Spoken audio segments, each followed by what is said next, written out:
한 네 분이 박수를 치신 것 같아요.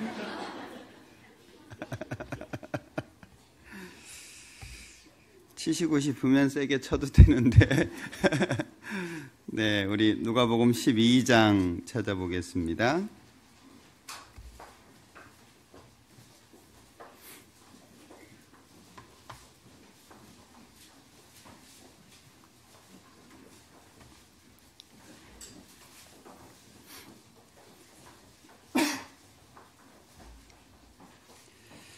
누가복음 12장 22절부터인데요.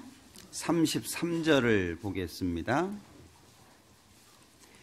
너희 소유를 팔아 구제하여 낡아지지 아니하는 주머니를 만들라. 곧 하늘에 둔 바 다함이 없는 보물이니 거기는 도적도 가까이 하는 일이 없고 좀도 먹는 일이 없느니라. 같이 읽죠. 너희 보물 있는 곳에는 너희 마음도 있으리라.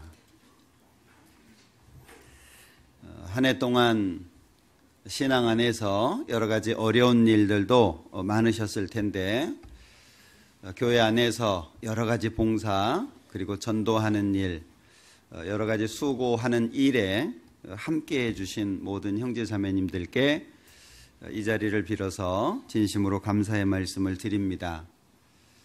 그리고 교회를 염려하고 또 해외 선교에 동참해 주시고 또 많은 일들에 대해서 기도해 주시고 그런 덕분에 2018년도가 하나님 안에서 많은 역사 가운데 마무리가 될 수 있었습니다. 특별히 우리 교회도 여러 가지 일들이 있었는데 그 모든 일들에 차질이 없이 잘 진행이 될 수 있었던 것은 우리 형제자매님들이 뒤에서 기도해 주시고 또 함께 동참해서 수고해 주시고 애써 주신 결과라고 생각이 됩니다. 세상이 점점 어려워지고 힘든 일들이 점점 많아질 텐데 그래도 교회를 염려해 주시고 또 함께 해 주셔서 진정으로 감사를 드립니다. 이제 우리에게 새로운 한 해가 주어졌는데 이 새로운 한 해를 주셨다라고 하는 것은 주님을 위해서 살 수 있는 기회, 시간이기도 하지만 그만큼 주님이 가까이 오셨다는 걸 말씀하겠죠. 어찌 보면 더 하나님 앞에 우리의 삶이 귀중해질 수 있는 기회라고 생각이 됩니다. 이 달리기 같은 경우에도 그 막판 스포츠가 있잖아요. 이 골인 지점을 앞두고 얼만큼의 힘을 내는지가 굉장히 중요합니다. 특히 골인 지점 앞에서 등수가 바뀌는 경우들을 우리는 흔히 보잖아요. 그동안 잘 뛰어온 거 잘했는데 그 마지막 순간에 힘을 내지 못해서 등수가 바뀌는 그런 안타까운 일들도 있습니다. 우리에게 주어진 새해라고 하는 것은 새로운 마음과 각오를 가지고 주님을 위해서 살 수 있는 기회가 주어진 것이기도 하지만 한편으로 보면 주님 만날 시간이 가깝다라고도 말할 수 있겠습니다. 누가복음 21장에 보면 이런 일이 되기를 시작하거든 일어나 머리를 들라 너희 구속이 가까웠느니라 이런 말씀이 있는데 그만큼 주님이 가까이 오셨습니다. 로마서 13장에 보면 또한 너희가 이 시기를 알거니와 자다가 깰 때가 되었다. 우리가 주님 앞에 처음에 구원 받을 때보다 우리 몸의 구원이 가까워져 있죠. 이는 이제 우리의 구원이 처음 믿을 때보다 가까웠다. 처음에 우리가 영혼의 구원을 받고 주님 오시면 우리의 몸이 변화되겠죠. 그 육체의 구원을 받을 때가 가까워진 겁니다. 그래서 밤이 깊고 낮이 가까웠으니 지금 우리는 정말 아침을 맞이할 수 있는 아주 가까운 시기에 와 있습니다. 밤이 깊고 낮이 가까웠으니 그러므로 우리가 어두움의 일을 벗고 빛의 갑옷을 입자. 성경에 많은 곳에 주님을 맞이할 때 어떤 마음이어야 되는지를 교훈하고 있는 말씀들이 많습니다. 베드로전서 4장 7절에도 보면 만물의 마지막이 가까웠으니 그러므로 너희는 정신을 차리고 근신하여 기도하라 이렇게 부탁을 하고 있습니다. 우리 시기는 그 어떤 시대보다 이 말씀이 중요하다고 생각이 됩니다. 언제 주님을 맞이할지 잘 모르는 시대에 우리는 살아가고 있다는 것을 기억해야 될 겁니다. 우리 그리스도인들이 마지막을 살아가면서 조심해야 되는 것들이 참 많이 있는데, 우리의 마음이 둔해지면 주님을 위해서 살기가 참 어려울 거예요. 그런데 누가복음 21장에 보면 우리의 마음이 둔해지는 몇 가지를 말씀하고 있죠. 방탕, 술 취함, 그리고 생활의 염려, 이런 것들이 우리의 마음을 둔하게 만들어서 뜻밖의 그날이 덫과 같이 임하게 하는, 우리의 삶을 특별히 뒤돌아보고 조심해야 되는 시대가 지금 우리 시대가 아닌가라고 생각이 됩니다. 마음이 둔해지면 에베소서 4장에 말씀한 것처럼 감각 없는 자가 되겠죠. 지금 어떤 시대인지, 내가 뭘 해야 되는지, 내가 어떤 신분을 갖고 있는지 알기가 어려워질 겁니다. 그래서 잠언 23장에 보면 술 취한 사람의 특징이 나오잖아요. 바다 위에 누운 것 같고 돛대 위에 있는 것 같고, 그런데 특징 중에 한 가지가 사람이 나를 때려도 아프지 않다. 사람이 막 때리는데 나를 상하게 하여도 내게 감각이 없다. 이게 술 취한 사람의 특징이죠. 그래서 술 많이 취해가지고 상처를 입고 병원에 오면 마취 안 시키고 그냥 꼬매잖아요. 아시죠? 이미 마취하고 왔잖아요. 그러니까 그냥 꼬매도 막 별로 아픔을 못 느끼는, 만약에 우리의 마음이 둔해지고 감각 없는 자가 돼서 그런 모습이 될 수 있다면 주님 앞에 아주 불행한 모습으로 서지 않을까. 이 방탕이라고 하는 것은, 또는 술 취함이라고 하는 것은 우리가 말씀대로 살 수 없는 상태가 굳어지게 하는 삶입니다. 방탕이라고 하는 것 자체는 머리가 이리저리 뒤흔들린다, 그런 의미의 단어랍니다. 그러니까 이게 사실은 이 술이나 성적 쾌락 또는 노름 등에 과도하게 빠져서 바르게 살지 못하는 상태, 이게 이제 사전에 나와 있는 내용이더라고요. 그러니까 방탕이라고 하는 것은 바르게 살지 못하는 이유가 되는 거죠. 술 취함도 마찬가지입니다. 그런데 생활의 염려라고 하는 것은 신앙인의 믿음을 구체적으로 무너뜨리는 이유가 됩니다.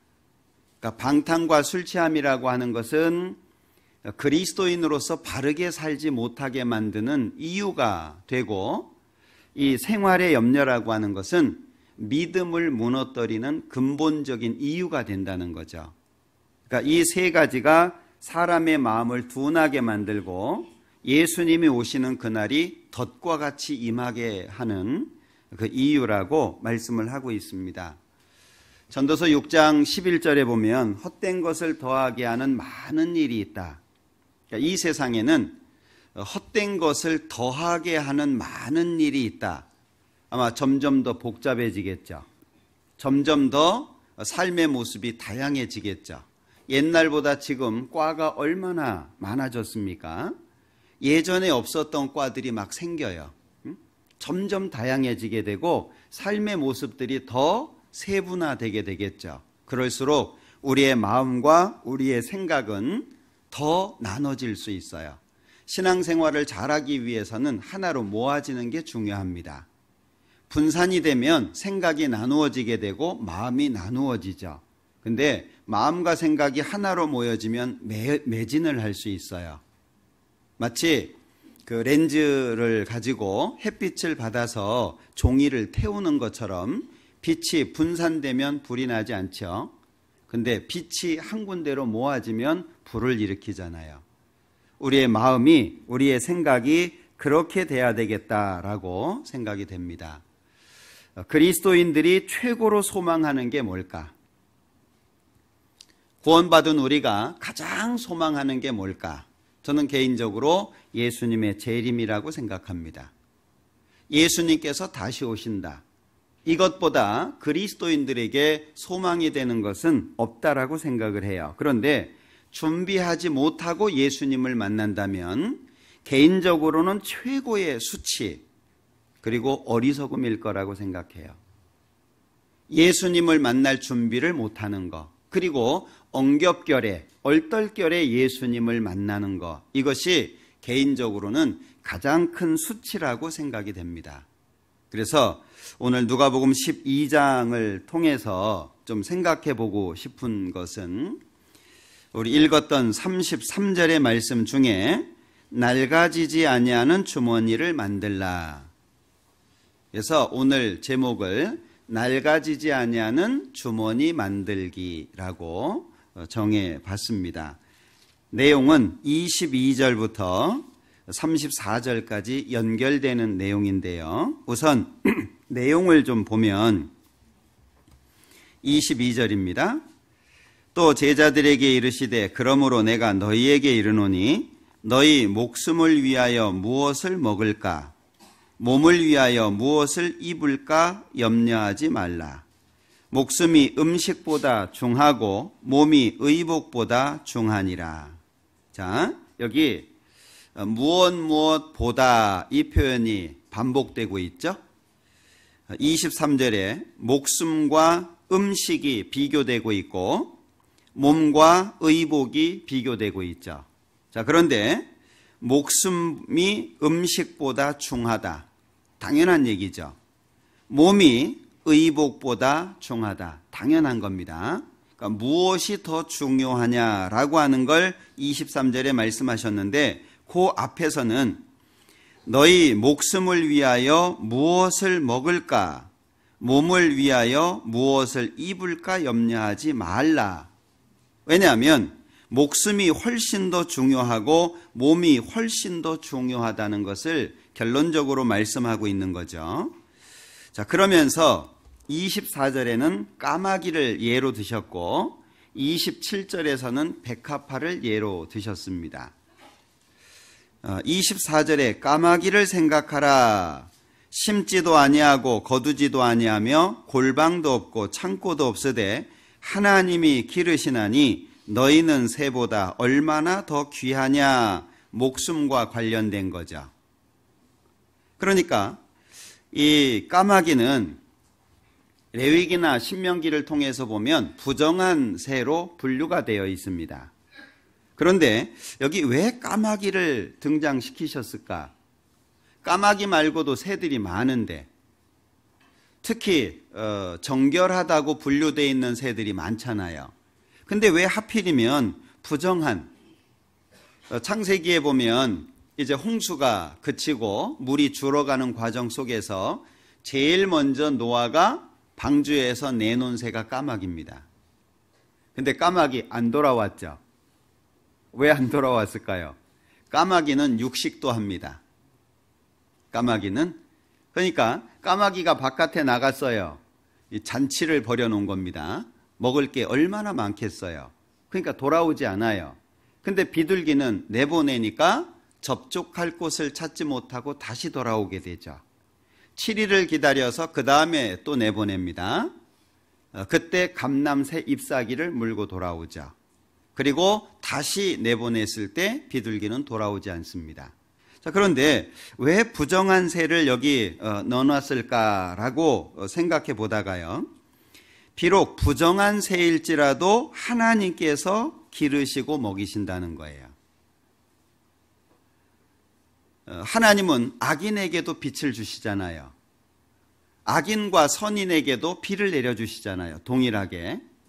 여기 하나님이 기르신다라고 하는 것을 극대화시키기 위해서 부정한 새인 까마귀를 등장시켰지 않나라고 생각을 해봤어요. 부정하다라고 할지라도 하나님께서 먹이신다. 마태복음 6장에서는 공중의 새를 보라 이렇게 표현하고 있죠. 자, 이 까마귀는 하는 게 없습니다. 그런데 하나님께서 먹이시는 거예요. 그리고 기르십니다. 자, 25절에 또 너희 중에 누가 염려함으로 그 키를 한 자나 더할 수 있느냐. 키 적은 사람이 고민한다고 키가 커지지는 않습니다. 자, 그러면서 26절에 그런즉 지극히 작은 것이라도 능치 못하거든. 그럼 지극히 작은 게 뭐겠어요? 앞부분에 설명하고 있죠? 염려한다고 우리 키가 늘어나지 않습니다. 우리가 할 수 있는 건 아무것도 없습니다. 그런데 하나님에게는 지극히 작은 거죠. 무에서 유를 창조하시는 하나님에게 키 좀 늘리는 게 문제겠습니까? 죽은 사람도 살릴 수 있는 분인데, 그런데 사람에게는 그게 하나님께는 지극히 작은 거지만 사람에게는 지극히 큰 게 되는 겁니다. 그러니까 그런즉 지극히 작은 것이라도 능치 못하거든 어찌 그 다른 것을 염려하느냐. 목숨을 염려한다라고 하는 것이 너희가 가능하겠냐? 그럼 불가능한 거다 그 얘기입니다. 그러니까 앞부분에 목숨이 음식보다 중하다, 이걸 까마귀를 통해서 설명하고 있는 겁니다. 그 다음에 27절에 보면 백합화를 생각하여 보아라, 이 들풀을 말씀하시는 거예요. 이거는 뒤에 23절 후반부에 몸이 의복보다 중하다, 이 의복과 관련된 예를 들고 계신 겁니다. 백합화를 생각하여 보아라. 실도 만들지 않고 짜지도 아니하느니라. 그러나 내가 너희에게 말하노니 솔로몬의 모든 영광으로도 입은 것이 이 꽃 하나만 같지 못하였느니라. 솔로몬의 그 모든 영광으로 입은 거, 그 왕복이 대단하잖아요. 얼마나 화려했겠어요. 특히 솔로몬이 입은 왕복이 얼마나 화려했겠습니까? 그런데 그 왕복과 백합화를 비교하고 있는 거예요. 솔로몬은 그 왕의 자리를 지키기 위해서 얼마나 고민하겠습니까? 나라를 다스리기 위해서 얼마나 수고하고 고생하겠어요. 자, 이 솔로몬의 모든 영광으로도 입은 그 옷과 백합화를 비교하고 있습니다. 28절. 오늘 있다가 내일 아궁이에 던지우는 들풀도 하나님이 이렇게 입히시거든 하물며 너희일까 보냐, 믿음이 적은 자들아. 그러니까 분명히 하나님 입장에서는 목숨이 음식보다 중하고 몸이 의복보다 중하니까 그걸 하나님이 책임지겠다는 겁니다. 그런데 문제는 우리 편에서 그게 불안한 거예요. 그래서 28절 후반부에 믿음이 적은 자들아 라고 책망하고 계시죠. 29절에 너희는 무엇을 먹을까 무엇을 마실까요? 구하지 말며 근심하지도 말라. 엄청난 말씀이죠.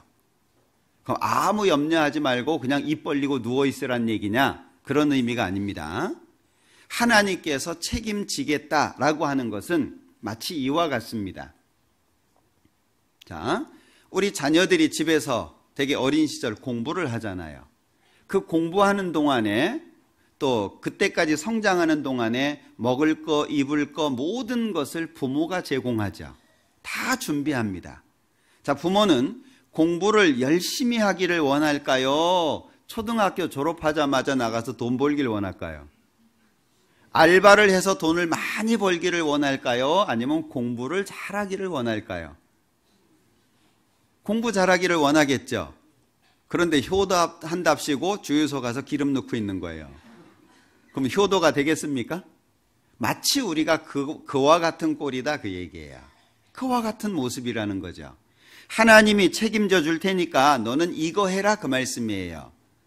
지금 몸을 위해서 또는 목숨을 위해서 무엇을 염려하는 것보다 너희들이 해야 될 것이 따로 있다 그 얘기죠. 그런데 우리는 하나님을 향한 믿음이 적기 때문에 염려하지 말아야 되는 것을 염려하느라고 정작 해야 될 일을 못한다는 이야기입니다. 30절. 이 모든 것은 세상 백성들이 구하는 것이라 너희 아버지께서 이런 것이 너희에게 있어야 될 줄을 아시느니라. 그럼 하나님이 아버지인 거죠? 자녀를 키우듯 하나님께서 해주시겠다는 겁니다. 31절. 우리가 해야 될 일입니다. 같이 읽죠.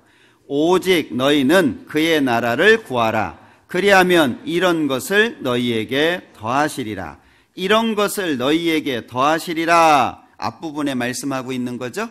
몸을 위해서, 목숨을 위해서 이건 하나님이 책임지겠다는 거예요. 대신에 너희는 31절의 말씀을 마음에 두고 제대로 하라는 거죠. 공부 열심히 해. 나머지 다 해줄게. 알바할 생각하지 말고 효도한답시고 일하느라고 돈 버느라고 공부할 시간 없다고 하지 말고 해야 될 거 열심히 해라. 이제 그 말씀이죠. 32절 적은 무리여 무서워 말라. 너희 아버지께서 그 나라를 너희에게 주시기를 기뻐하시느니라. 이 말씀을 왜 하셨을까요? 하나님은 하나님의 나라까지 주려고 하는 거예요. 뭘 안 주시겠어요? 여기 잡아 놓으시고 로마서 8장을 잠깐 보죠. 로마서 8장 32절입니다.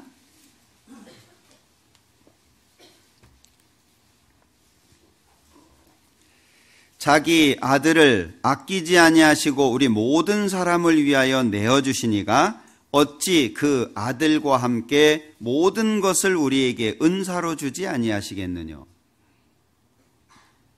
하나님의 아들을 주셨어요. 뭘 아끼겠냐 하는 거예요. 못 줄 게 뭐 있냐 그 얘기죠. 결국에 하나님께서는 그 나라까지 주시려고 하시는데 목숨 때문에 무엇을 먹을까, 몸을 위해서 무엇을 입을까 이거 염려하느라고 하나님의 일에 무관심한 것은 어리석은 거라는 걸 일깨워주고 있는 겁니다. 그러면서 로마서 8장, 누가복음 12장 33절에 너희 소유를 팔아 구제하여 낡아지지 아니하는 주머니를 만들라. 그럼 신앙생활을 한마디로 말하면 뭐라고 할 수 있을까요? 낡아지지 아니하는 주머니 만들기라고 할 수 있다는 거예요. 신앙생활을 한마디로 한다면, 그러면 여기 주머니를 만들라 그래놓고 곧 하늘에 둔 바 다함이 없는 보물이니, 그러면 이 낡아지지 아니하는 주머니는 하늘에 준비하는 거죠. 이 땅에 살아가고 있는 우리가 하늘에 준비하는 겁니다. 다시 말하면 이 땅에서 잘 먹고 잘 사는 것을 위해서가 아니라 하나님 편에 준비하는 거다 그 얘기입니다. 거기는 도적도 가까이 하는 일이 없고 좀도 먹는 일이 없느니라. 너희 보물 있는 곳에는 너희 마음도 있느니라.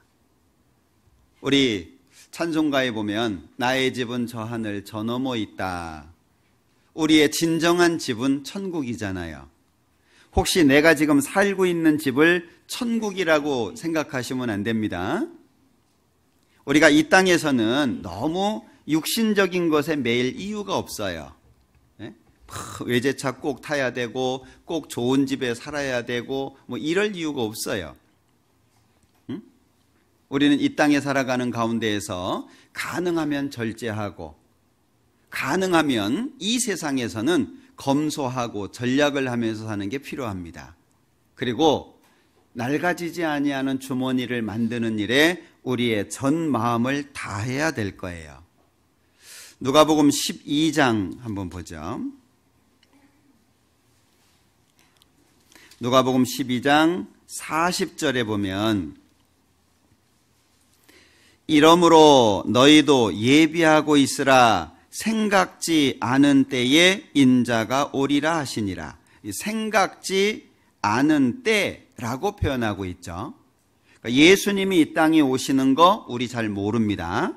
46절도 한번 보죠.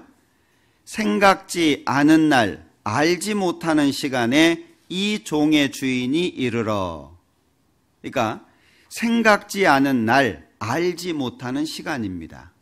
우리는 예수님이 가까이 오셨다는 것은 느낄 수 있지만 정확하게 날과 시간은 알 수가 없습니다. 그러니까 어떻게 준비를 해야 되죠? 오늘 주님이 오신다라는 마음으로 준비를 해야 제대로 한다는 거예요. 오늘 내가 주님을 만난다. 이 마음으로 낡아지지 아니하는 주머니를 만들어야지. 아직 시간이 있어. 뭐 몇 년 더 있겠지. 뭐 이 목사님도 설교 중에 10년 뒤에 오시라고 하시던데 적어도 10년은 있지 않겠어?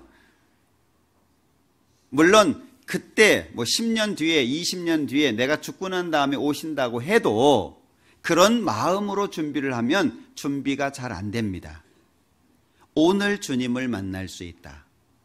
그러면 오늘 내가 주님을 만난다면 어떤 모습으로 만날까라고 하는 생각으로 준비를 하는 게 필요하다는 거죠. 마태복음 24장에서도 우리에게 권고하고 있잖아요. 너희도 예비하고 있으라. 생각지 않은 때에 인자가 오리라. 계속 반복하는 겁니다. 생각지 않은 날, 알지 못하는 시간, 반복되고 있어요. 자, 그러면 우리가 주머니를 잘 만들어야 되는데 신앙생활 중에 이 주머니가 잘 안 만들어지는 것 중에 아주 큰 것이 하나 있죠. 이 재물입니다. 재물. 우리 강서교회 형제 자매님들이 한 해 동안 많이 헌금을 해 주셔서 교회 살림하고 또 공주에 우리 수양관 새로 소망관 짓고 있잖아요. 대단위로 건축하고 있습니다. 아마 공주시에서 가장 큰 건물일 거예요. 이렇게 건축을 하고 있습니다. 계속 말씀을 듣는 분들은 늘어가고 요즘에는 또 바닥에 못 앉잖아요. 그러니까 새로 이제 강당이 만들어지면 의자를 넣을 겁니다. 의자. 그리고 그 의자에서 주무실 수 있도록 특별히 의자를 만들고 있어요. 그리고 믿음관, 소망관 다 의자를 집어넣을 겁니다. 요즘엔 식당도 의자로 다 바뀌잖아요. 바닥에 못 앉으시거든요, 점점. 그래서 건축도 하고 그러는데 우리 강서교회가 담당하는 몫을 충분히 감당을 했습니다. 우리 형제자매님들이 헌금을 많이 해주셨어요. 그리고 우리가 이 건물을 새 들어 살다가 건물을 매입을 했잖아요. 2008, 9년으로 기억하고 있는데 매입을 했어요. 대략 한 70억 정도의 공사를 하셨다고 얘기를 들었습니다. 우리 형제 자매님들이 계속 헌금을 해주셨어요. 그래서 이 건축 빚도 상당히 많이 갚았습니다. 지금 13억 정도 남아 있는데 계속 우리 형제 자매님들이 헌금을 해주셔가지고 계속 빚이 줄어가고 있습니다. 작년에도 우리 매년 작정을 하거든요. 왜냐하면 큰 액수가 되면 무거운 짐이 되니까 1년 동안 내가 얼마 하겠다 해가지고 작년에 2억 1천인가 작정을 해주셨어요. 보니까 통계를 보니까 90% 이상 헌금을 다 맞춰주셨습니다. 그래서 작년에도 상당히 많은 돈을 빚을 갚았어요. 올해도 이제 작정을 하게 될 거고 동참해 주시면 또 그만큼의 액수가 줄어들겠죠. 점점 세상은 어려워지고 살기는 각박해지고 빠듯해집니다. 그럼에도 불구하고 우리의 소망이 하나님 앞에 있기 때문에 많이 참여해 주셔서 교회가 살림을 하는데 어렵지 않아서 감사합니다. 특히 우리가 이 건물을 리모델링을 하고 시간이 오래 지났습니다. 그래서 계속 고쳐야 되는 부분들이 나와요. 우리 강사 숙소도 밑에 물이 스며들어 가지고 이렇게 누전될 뻔했던 것을 발견해서 이제 리모델링을 하게 됐고 또 필요에 의해서 실도 옮기면서 또 공사를 하게 됐고 또 오래되다 보니까 화장실 누수라든지 이런 것들이 생겨서 보수를 하게 되고 그래서 고치는 데도 상당히 돈이 많이 들어가거든요. 그런데 작년 한 해 일을 하는데 이 물질 때문에 어렵지 않았습니다. 우리 형제자매님들이 좋은 마음으로 많이 헌금을 해주셔서 충분히 감당할 수 있었고 조금 이제 좀 우리가 신경을 좀 더 써야 되는 것은 우리가 해외 선교 전심전력 총동원의 해가 올해도 이어집니다. 전 세계 71개 나라 663개 교회가 지금 한국 교회가 지원을 해서 선교가 되고 있습니다. 해외 선교는 거의 돈입니다. 해외 선교는. 왜냐하면 우리가 지금 전도가 잘 되는 나라들이 대부분 못 사는 나라들입니다. 지금 우리가 저 아마존 밀림까지 선교가 되고 있잖아요. 많은 선교사님들이 노력을 하고 그들은 앞에 나가서 이제 전쟁을 하는 군인이라고 할 수 있겠죠. 우리가 물질로 뒤에서 후원하는 것은 총알입니다. 총알. 전쟁을 하는데 이 총은 있는데 총알이 없으면 전쟁을 못 하잖아요. 그죠? 그 총알을 우리가 뒤에서 대주는 거예요. 네? 지금 계속 선교가 잘 이루어지고 있습니다. 남미 쪽이라든지 동남아시아 쪽이라든지 몽골이나 인도, 전 세계, 아프리카 같은 경우에는 아주 폭발적으로 전도가 잘 되고 있습니다. 그걸 우리가 뒤에서 지원하고 있거든요. 한국에 216개인가요? 이 교회가 담당하는 몫이 있는데 우리 교회가 우리 서울 강서교회가 담당하는 게 매월 1,000만 원입니다. 해외 선교 쪽으로 후원하는 금액이 1,000만 원인데 조금 아쉬운 게 그 부분이에요. 평소에 한 500 정도, 500 전후 나와요. 안 될 때는 그 밑으로 떨어질 때도 있고, 그러면 돈을 보태가지고 1,000만 원을 만들어서 후원을 해야 돼요. 제 소망이 있다면 우리 형제자매님들이 마음을 둘 수 있다면 조금씩만 더 해줄 수 있다면 보태지 않아도 헌금해 주신 금액으로만으로도 충분히 그 1,000만 원을 후원할 수 있겠다라고 생각이 돼요.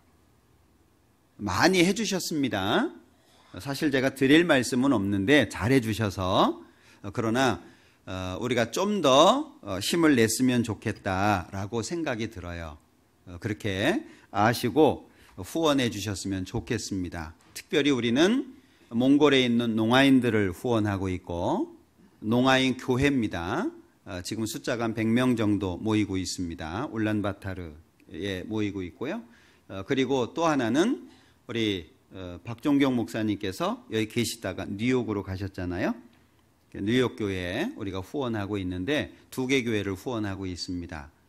기억하시고 기도도 해주시고 또 도와주셨으면 좋겠고, 이번에 특별히 박 목사님 계시다가 이제 브라질로 가시잖아요. 아직 비자가 안 나왔어요. 이 외국이 대개 보면 연말 연시가 노는 분위기입니다. 그러니까 관공서도 일을 잘 안 해요. 아직 비자가 안 나왔어요. 비행기 티켓은 15일 날짜로 끊어놨는데 아직 짐을 못 보내고 있습니다. 그 비자가 나와야 짐을 보내거든요. 기다리고 있으니까 기도해 주시고 원만하게 잘 진행될 수 있도록 그렇게 마음을 모아서 기도해 주시면 좋겠습니다. 어찌됐든 신앙생활 가운데 우리가 반드시 넘어서야 되는 게 재물이에요. 이거는 이제 막 구원 받았든지 아니면 신앙생활을 오래 했든지 똑같습니다. 주님 오실 때까지 항상 갈등할 거예요. 어떤 아이에게 부모가 교회 학교 가가지고 헌금하라고 500원짜리 2개를 줬대잖아요. 그런데 이제 2개를 들고 촐랑촐랑 오다가 하나를 떨어뜨렸어요. 이게 떼구르르 굴러가지고 하수구로 쏙 들어갔어요. 예? 이제 엄마가 2개를 주면서 하나는 너 깎아 사 먹고 하나는 헌금해라 이렇게 준 거거든요. 2개를 들고 오다가 하나를 떨어뜨려가지고 도로록 하수구로 들어갔어요. 남은 500원 갖고 뭐 했을까요? 아이가 하는 말, 아이고 헌금할 거 빠졌네?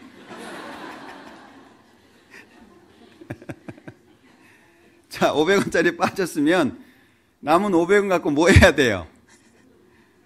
헌금해야 되잖아요. 갈등 안 될까요? 아마 주님 오실 때까지 갈등될 거예요. 왜냐하면 이 땅을 살아가는 데 있어서 재물이라고 하는 건 빠질 수가 없습니다. 재물이 목적은 아니지만 재물 때문에 편리해질 수 있고 내가 원하는 것들을 더 할 수 있어요. 그러면 내가 뭔가를 더 할 수 있고 편리할 수 있는 재물인데 그걸 하나님께 더 드린다면 우린 뭐 해야 되죠? 내가 더 할 수 있는 것도 포기해야 되고 내가 좀 더 편리할 수 있는 것도 포기해야 돼요. 갈등이 안 될까요? 저는 갈등 없이 헌금하는 것, 그러면 참 좋겠지만 그것보다 갈등할지라도 주님을 위해서 선택하는 것이 더 아름답다고 생각을 해요. 우린 로봇가 아니잖아요. 그죠? 로봇처럼 아무 마음이 없이 띠리릭, 요거 11조, 띠리릭, 요거 헌금, 띠리릭, 요거. 이스라엘 사람들이 그렇게 합니다. 이스라엘 사람들은 액수와 상관없이 11조라든지 하나님께 드릴 것은 전혀 자기 것이라고 생각을 안 한대요. 절대. 왜냐하면 어려서부터 훈련이 되어 왔기 때문에 그래요. 우리는 그렇지 않잖아요. 대부분 오랜 시간 마음대로 살다가 어느 날 말씀을 듣고 구원을 받아서 신앙인이 됐어요. 안 하던 걸 해야 돼요. 그리고 오히려 나를 위해서 불편해져야 돼요. 주님을 위해서 뭔가를 하려면 나를 위해서 불편해져야 되거든요. 지난번에 몽골을 갔더니 올란 동부교회를 짓는데 그 형제님 한 분이요, 좀 가난하신 분이에요. 아무리 생각을 해도 헌금할 게 없었던 모양이에요. 이 형제님이 작은 차를 하나 갖고 계셨는데 그걸 팔았더라고요. 팔아가지고 그걸 헌금을 했어요. 대신에 어떻게 해야 되죠? 내가 헌금할 돈이 없어. 차를 팔아가지고 이렇게 헌금을 딱 했어요. 그럼 하나님이 이뻐가지고 야, 더 좋은 거 줄게. 그래요? 불편하게 걸어 다녀야 돼요. 버스 타고 다녀야 돼요. 그 수고를 그 안에 포함해야지 헌금을 할 수 있잖아요. 학생 하나가 학교 수업을 하기 위해서 노트북이 필요했어요. 돈을 아껴 알바하고 이래가지고 모았어요. 그런데 이제 그 입당식 날 와가지고요, 말씀을 듣다 보니까 마음에 감동이 돼가지고 이거 하나님께 드려야 되겠다, 이 마음이 들어서 헌금을 해버렸네. 공부할 때 어떻게 해야 돼요? 남의 노트북 빌려야 되고 여기저기 가서 하소연해야 되고 불편함이 있잖아요. 그 소식을 그때 제가 들었어요. 그래서 우리 교회에, 제가 인천 서부 있을 때죠, 얘기를 했더니 어떤 분이 노트북 값을 주셨어요. 본인이 살려고 했던 것보다 더 좋은 걸 샀어요. 더 많이 주셔가지고. 그런 것들을 경험해 보면서 그분이 만약에 내가 이 노트북 값을 헌금하면 한국에서 더 좋은 거 사줄 거야, 이 마음으로 했을까요?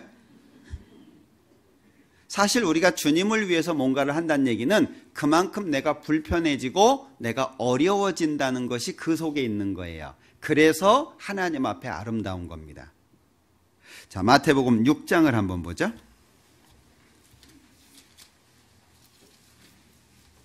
마태복음 6장 24절.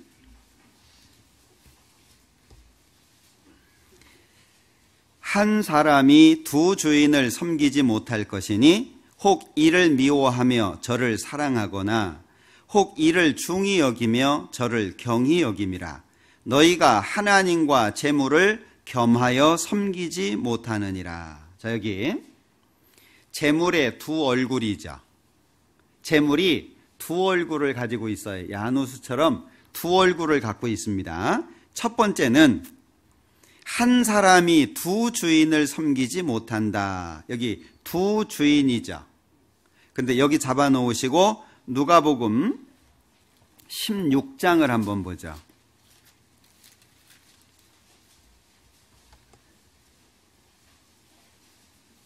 누가복음 16장 10절입니다.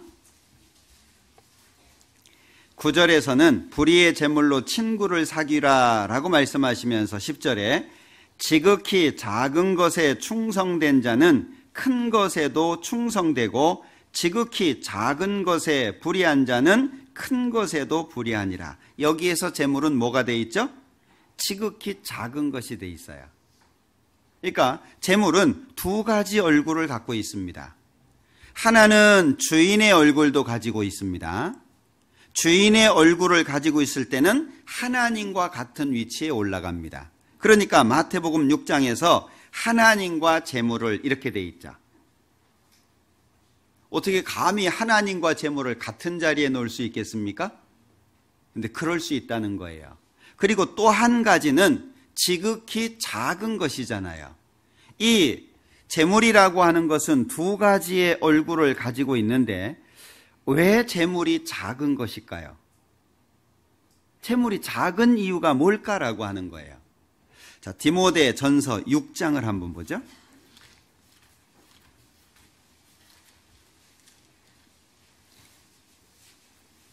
디모데 전서 6장 7절입니다. 우리가 세상에 아무것도 가지고 온 것이 없음에 또한 아무것도 가지고 가지 못하리니. 왜 작은 겁니까?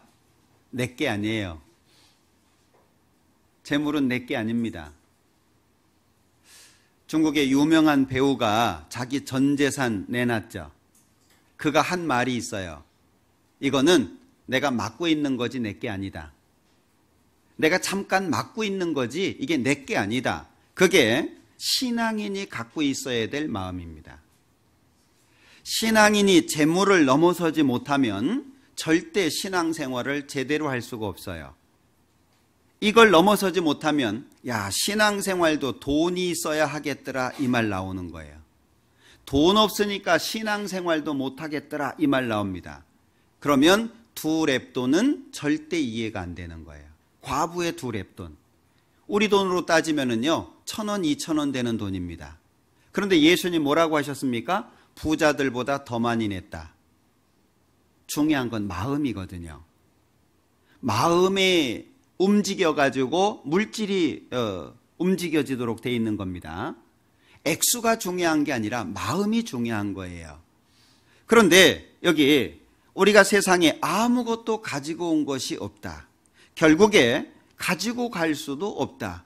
그러면 이 세상에 있는 모든 것은 다 하나님 거잖아요. 그러니까 8절에 우리가 먹을 것과 입을 것이 있은즉 족한 줄로 알 것이다.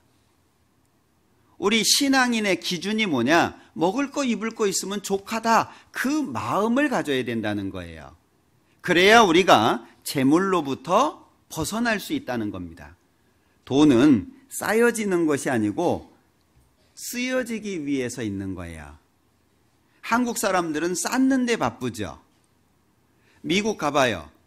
쌓을 수가 없어요. 프로그램 자체가, 사회 체제 자체가 쌓을 수 없습니다. 계속 써야 돼요. 왜냐하면 거반 다 렌트거든요.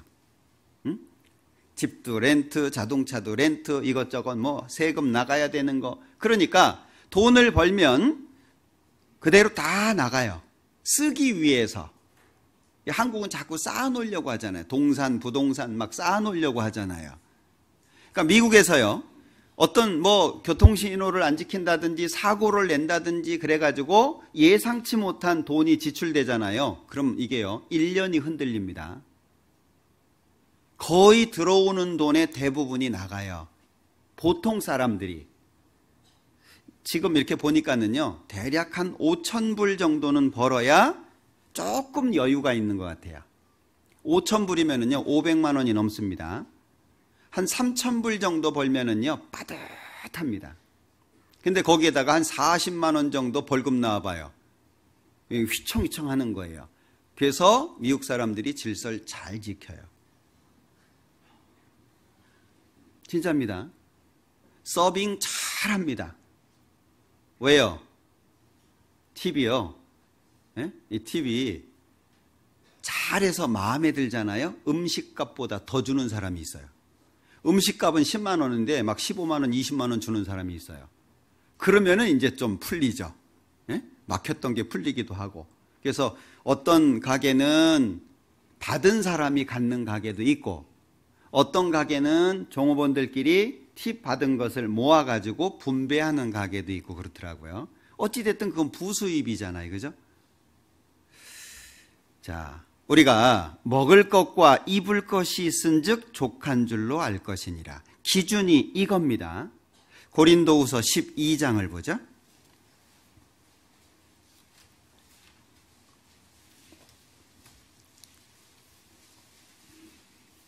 14절 보라 이제 세 번째 너희에게 가기를 예비하였으나 너희에게 폐를 끼치지 아니하리라. 나의 구하는 것은 너희 재물이 아니요 오직 너희니라. 어린아이가 부모를 위하여 재물을 저축하는 것이 아니요 이에 부모가 어린아이를 위하여 하느니라. 왜 재물이 작은 거죠? 자녀가 준비할 게 아니에요. 이건 부모가 준비하는 거예요. 즉 하나님이 염려해야 될 일이지 우리가 염려해야 될 일이 아니라는 거예요. 우리는 성실하게 열심히 살면 돼요. 어떤 일이든 바르게 성실하게 열심히 근면, 성실, 이거는요 그리스도인에게는 최고의 무기입니다. 열심히 살면 돼요. 성실하게 살면 돼요. 그게 그리스도인들에게는 아주 중요한 겁니다. 남은 것은 하나님이 책임지겠다는 거죠. 그러니까 결국에 부모가 재물을 저축하니까 이 아이에게 있어서 재물이라고 하는 건 적은 거예요. 그러니까 아이들은 재물 걱정 안 하잖아요. 여러분들 초등학교, 중학교 다니는 아이들이 와가지고 엄마 이번 달은 어떻게 좀 풍족해요? 뭐 안 모자라요? 뭐 세금 다 나갔어? 이런 얘기 안 하잖아요. 애들은 뭐 그 관심 없어요. 그건 부모 걱정이거든요. 신앙이 그와 같다라고 하는 거예요. 그러니까 마태복음 6장 33절 우리 잘 아시죠? 너희는 먼저 그의 나라와 그의 의를 구하라. 그리하면 이 모든 것을 너희에게 더하시리라. 더하시리라. 이건 하나님이 하시는 거죠. 그럼 우리가 신경 써야 되는 거는 뭐죠? 먼저 그의 나라와 그의 의를 구하는 것. 그것이 우리의 일이라는 거예요. 왜? 시편 50편에 보면 하나님께서 말씀하십니다. 내가 가령 줄일지라도 너희에게 무엇을 달라고 하지 않을 텐데 이유가 뭐냐? 천산의 생축이 다 내 것입니다. 모든 것이 하나님 것이라고 선언하고 있어요. 우리는 하나님의 것을 빌어서 살고 있는 겁니다. 그러니까 이 세상 모든 것의 소유주는 하나님이다. 그걸 인정하고 사는 게 필요하다 그 얘기예요. 마치 내가 머리가 좋아가지고 수단이 좋아가지고 내가 악착같이 그리고 근명검소하게 그렇게 살아가는 모습은 좋지만 그렇게 해서 만들어지는 게 아니에요. 하나님이 허락하셔야 돼요. 만약에 하나님이 구멍 내면요. 학계서에 말씀하고 있는 것처럼 구멍 뚫어진 전대라면 1,000만 원 벌었는데 1,200만 원 나가요. 100만 원 벌었는데 80만 원 나가요. 어떤 사람이 여유가 있겠어요? 제가 아는 분은요. 재산이 100억이 넘어요. 근데 쓸 돈이 없어요. 재산은 100억이 넘거든요. 쓸 돈이 없어요. 왜냐하면 다 묶여 있어가지고. 그러면 그분이 좀 자유롭게 살 수 있을까요?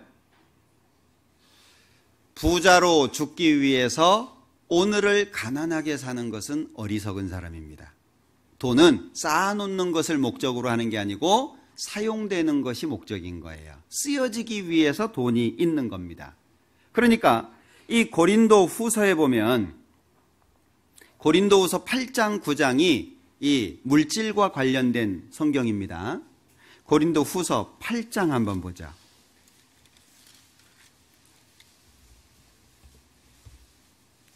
1절에 형제들아 하나님께서 마게도냐 교회들에게 주신 은혜를 우리가 너희에게 알게 하노니 환난의 많은 시련 가운데서 저희 넘치는 기쁨과 극한 가난이 저희로 풍성한 연보를 넘치도록 하게 하였느니라. 참 이해가 안 되죠? 극한 가난인데 풍성한 연보와 연결이 돼 있어요. 이게 가능할까요?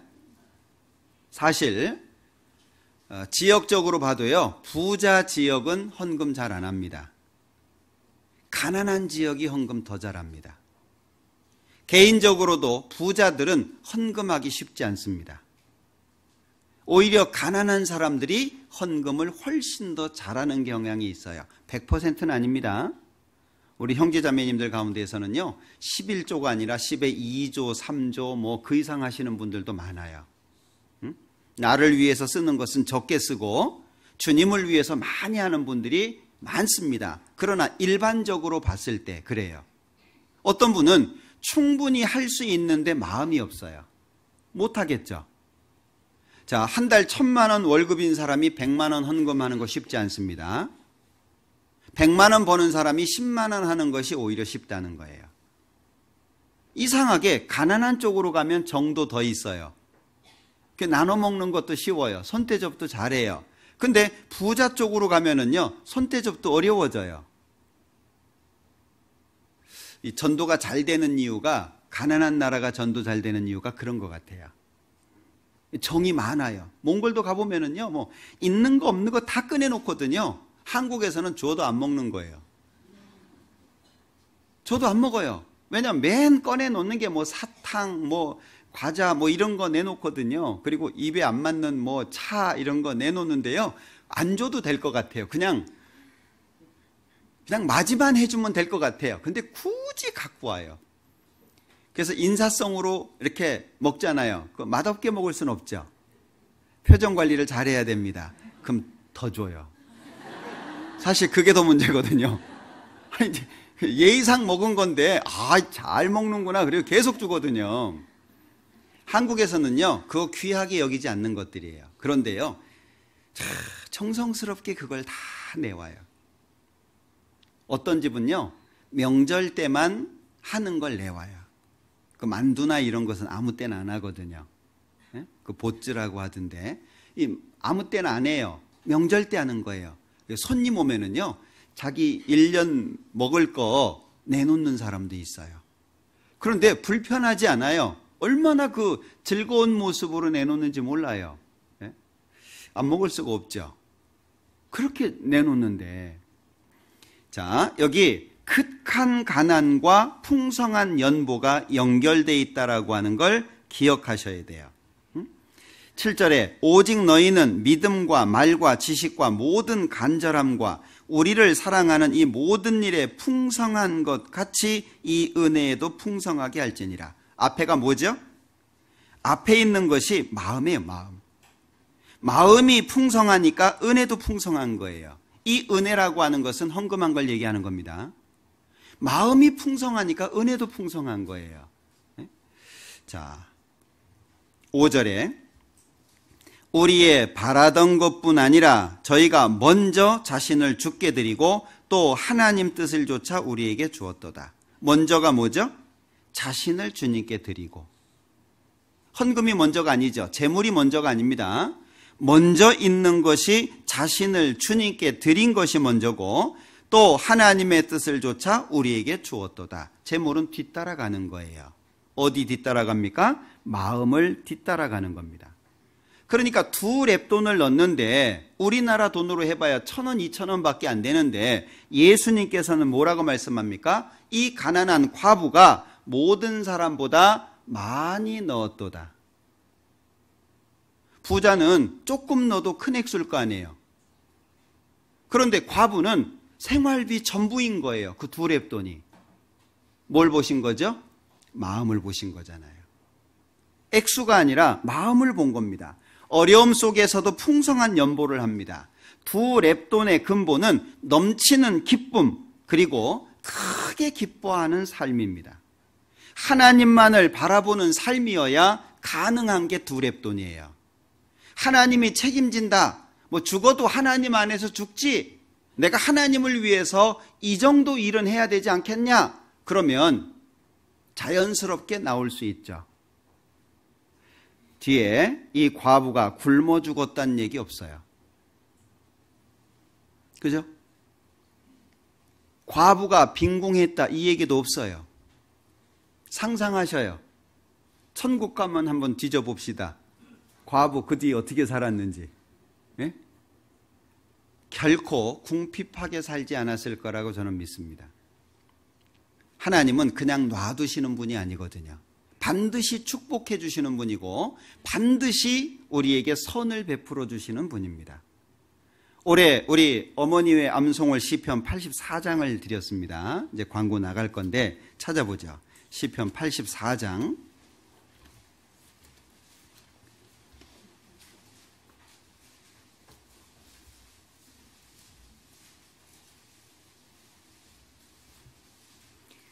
시편 84장 9절입니다. 우리 방패이신 하나님이여 주의 기름 부으신 자의 얼굴을 살펴보옵소서. 우리 방패이신 하나님이여, 하나님이 나의 방패다 그 얘기죠. 자, 그런데 5장도 한번 볼게요. 시편 5장입니다. 12절 같이 읽어보죠. 여호와여 주는 의인에게 복을 주시고 방패로 함같이 은혜로 저를 호위하시리이다. 그럼 방패로 보호한다는 건 결국 뭘 말하는 겁니까? 하나님께서 은혜로 나를 두르신다는 얘기예요. 하나님의 풍족한 은혜가 나를 두른다는 얘기입니다. 그러니까 어려움이 없는 건 아니죠. 자, 지금 여기 공기 중에 수많은 세균들이 돌아다닐 거예요. 건강할 때에는 아무 문제 안 됩니다. 근데 몸의 밸런스가 깨진다든지 어떤 문제가 생기면 영향을 받죠. 그것처럼 하나님의 은혜가 나를 두르고 있다면 많은 어려움이 있다라고 할지라도 그것이 나한테 영향을 못 주죠. 나한테 영향력을 행사할 수가 없어요. 하나님의 은혜로 나를 둘러주시겠다는 거예요. 자, 요즘에는 현찰 많이 안 갖고 다니죠. 그죠? 거의 카드 있거나 그러잖아요. 카드 쓰고 그러죠. 자, 어떤 분은 카드 관리를 잘못해가지고 펑크나기도 하잖아요. 그죠? 만약에 금고에 셀 수 없는 돈이 들어가 있다면 카드 쓸 때 어때요? 근심 걱정 안 하겠죠? 벌써 부러워하시는 얼굴이 몇 분 보입니다. 야, 그런 창고가 나한테 있었다면. 예? 하나님의 은혜가 그런데 하나님의 그런 은혜를 우리가 자꾸 잊는다는 거예요. 하나님의 은혜는 바닥날까요? 하나님의 은혜는 더 채울 필요가 없어요. 이해되세요? 하나님께 있는 은혜는 막 줄어드니까 더 채우고 모자라니까 더 채우고 이런 게 아니라 항상 풍족합니다. 그 하나님의 은혜가 방패로 나를 보호하실 수 있다면 어때요? 나는 세상 돌아가는 것과 상관없이 평안할 거예요. 이 말씀을 읽다가 이 5장 12절 말씀이 참 마음의 위로가 됐어요. 아, 내가 이렇게 살아야 되겠다. 은혜로 저를 호위하시리이다. 만약에요, 키가 막 한 2m 되는 건장한 사람들이 제 주위에 10명이 딱 보호하고 있다. 그러면은요, 어디를 가도 사실은 기 안 죽죠? 근데 만약에 누가 총 들고 오거나 칼 들고 오면 위험할 때가 있어요. 10명 가지고도. 근데 내 주위에 누가 있어요? 예? 천사가 있잖아요. 천사가. 수호 천사가. 그거 느끼세요? 아이고, 내 천사는 타락했나 봐. 이게 잘 보이지가 않네. 그런 천사 없습니다. 사실 우리는 하나님의 든든한 보호 속에 살고 있는데 우리의 마음이 자꾸 세상으로 가는 중에 그걸 까먹는 거예요. 하나님이 은혜로 호위하시는 것도, 하나님의 천사가 나를 지키고 있는 것도, 하나님이 겹겹이, 예수님께서 요한복음 10장에 말씀하시죠. 내가 저희에게 영생을 주노니 영원히 멸망치 아니할 터이요 또 저희를 내 손에서 빼앗을 자가 없느니라. 2중 3중으로 하나님이 지켜주고 있다고 말씀하고 있거든요. 근데 그게 우리 평상시에 잘 안 느껴지잖아요. 혼자 덩그러니 있는 것 같고, 동떨어져 있는 것 같고, 나는 아무에게도 관심 못 받고 있는 것 같고, 혼자 외로워가지고 눈물 줄줄 흘리고, 떨어지는 태양을 보면서 소설 쓰고 있고 이러잖아요. 우리 소설 쓰면 안 됩니다. 비련의 주인공이 돼가지고 그냥 혼자 막 써가지고 계속 길도 모르는 것을 방황하다가 그냥 결국에 낭떠러지 앞에서 인생을 막 이러면서 하고 뭐 이런 거 쓰시면 안 돼요. 하나님의 은혜가 우리 주변에 얼마나 많은데요. 나를 호위하고 있다. 이걸 기억하셔야 돼요. 그런데 우리의 마음이 재물 쪽에 딱 연결이 되잖아요. 그러면 이게 쓰여지는 것이 아니라 쌓아지는 것으로 바뀌어요. 아깝죠. 그러면 주님을 위해서 살 수가 없어요. 야고보서 1장에 말씀합니다. 너희가 말세에 재물을 쌓았도다. 재물이 쌓여지는 것은 하나님 앞에 바르지 않은 겁니다. 재물은 계속 쓰여져야 돼요. 야고보서 4장에 보면 간음하는 여자들이여 세상과 벗된 것이 하나님과 원수되는 걸 알지 못하냐라고 책망하시잖아요. 간음이 뭐예요? 하나님 앞에 신앙적인 간음은 하나님과 원수가 되는 건데 결국에 세상 사랑하는 것, 이것이 하나님 편으로 보면 간음죄를 짓는 거예요. 디모데전서 6장에 보면 부하려 하는 자들은 시험과 올무와 여러 가지 어리석고 해로운 정력에 떨어진다, 이렇게 표현하고 있습니다. 그러니까 재물에 마음 뺏기는 것은 성경에서 절대로 금하고 있는 거예요. 그것 때문에 이리저리 끌려다니고 결국에 귀한 생애를 허비할 수밖에 없습니다. 이것을 사모하는 자들이, 이 부자가 되는 것을 사모하는 자들이 미혹을 받아서 믿음에서 떠나 많은 근심으로써 자기를 찔렀도다. 그게 결국에는 자기에게 아픔이 되는 거예요. 그렇다고 뭘 얻은 것도 없어요. 돈 쫓아가가지고 뭔가 얻지 못합니다. 결국에 남는 건 시간 잃어버려, 돈 잃어버려, 믿음 잃어버려. 아무것도 안 남아요. 내가 비록 돈은 벌지 못한다라고 할지라도 주님 안에서 시간이라든지 믿음이 망가져서는 안 될 거잖아요. 그죠? 그래서 신명기에 보면은요, 이스라엘 백성들에게 권고할 때 이자 받지 마라 그랬어요. 가난한 사람들에게 뭘 빌려주잖아요. 돈을 빌려주든지 아니면 식물을 빌려주든지 뭔가 이자가 생길 만한 것이 있는데 빌려줬잖아요. 절대 이자 받지 마라고 말씀합니다. 그리고 맷돌에 전부 그 윗짝 취하지 마라 그랬어요. 옷을, 만약에 돈을 안 내니까 옷을 가져가게 되잖아요. 그거 해가 지기 전에 돌려주라 그랬어요. 왜? 이 사람 그 옷밖에 없는데. 응? 그거 가지고 가면은 어떻게 하라고요? 그럼 이 사람이 하나님한테 뭐라 그러겠어요? 하나님, 저 사람 돈을 내가 빌려 썼는데 돈 안 갚는다고 이거 가져갔어요. 저 없어요. 하나님 어떡하죠? 그 호소를 하나님이 들으신다는 거예요. 결국에 그걸 합당치 않게 보신다라고 하는 겁니다. 해 지기 전에 돌려줘라, 그 얘기예요. 이게 재물이라고 하는 것을 우리가 어떤 마음으로 사용해야 될지를 말씀하고 있습니다. 재물은 영원에 맞춰지면 작은 것이 됩니다. 우리 신앙의 기준이. 영원한 쪽에 우리의 신앙이 맞춰지면 재물은 아주 작은 게 됩니다. 그런데 세상과 육신에 맞춰지면 주인이 되는 거예요. 그럼 언제 주인이 되고 언제 지극히 작은 것이 됩니까? 내 신앙의 중심에 달려 있다는 거예요. 내 신앙의 중심에. 예전에 인도 선교를 할 때 연세 드신 할머니 한 분이요, 기도를 하셨어요. 하나님, 지금 우리 교회가 인도를 선교하고 있는데 인도에서 세워진 그 선교사, 그 현지 전도인 한 사람을 1년 동안 생활비를 좀 대주고 싶습니다. 기도를 하신 거예요. 근데 이분은 정부 보조받는 분이에요. 돈이 많은 분이 아니에요. 인도는 그 당시에 한 20만 원 정도, 한국 돈 한 20만 원 정도면 한 달을 삽니다. 근데 어느 날 이 할머니가요, 돈을 들고 온 거예요. 정부 보조금이 뭐 이렇게 국가 정책이 좀 바뀌었는지 좀 올랐대요. 근데 꼭 그만큼 올랐다는 거예요. 그걸 들고 왔어요.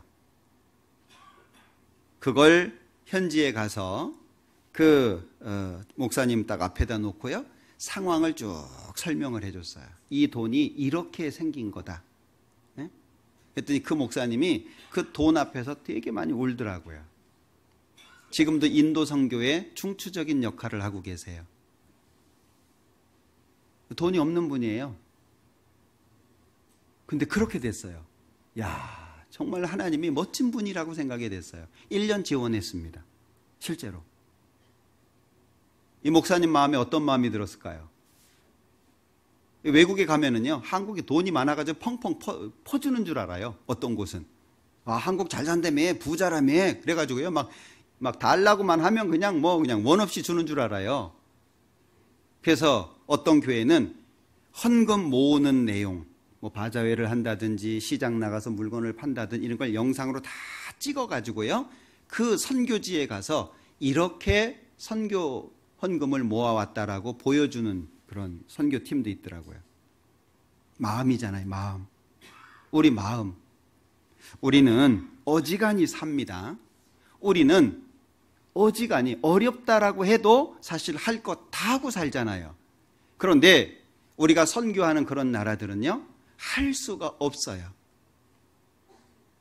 할 수가 없어요. 그러니까 우리가 도와주지 않으면 안 돼요. 그러면 우리 입장에서는 재물이라고 하는 것이 작은 것이 돼야 될까요? 주인이 돼야 될까요? 주인이 되면 헌금 못합니다. 헌금 못해요. 할 수가 없어요. 이 재물이 지극히 작은 것이 돼야 돼요. 작은 건 어때요? 휴대폰 한 5년 썼어요. 너덜너덜해요. 근데 잃어버렸어요. 어떤 마음 들어요? 아유, 바꾸려고 그랬는데 잘 됐네. 어제 샀어요. 잃어버렸어요. 어떤 마음 들까요? 마음은 다르죠? 우리 마음속에 재물이라고 하는 것이 지극히 작은 것이 되어야 우리가 주님 뜻대로 뭔가를 할 수 있다, 그 얘기예요. 누가복음 12장 보죠.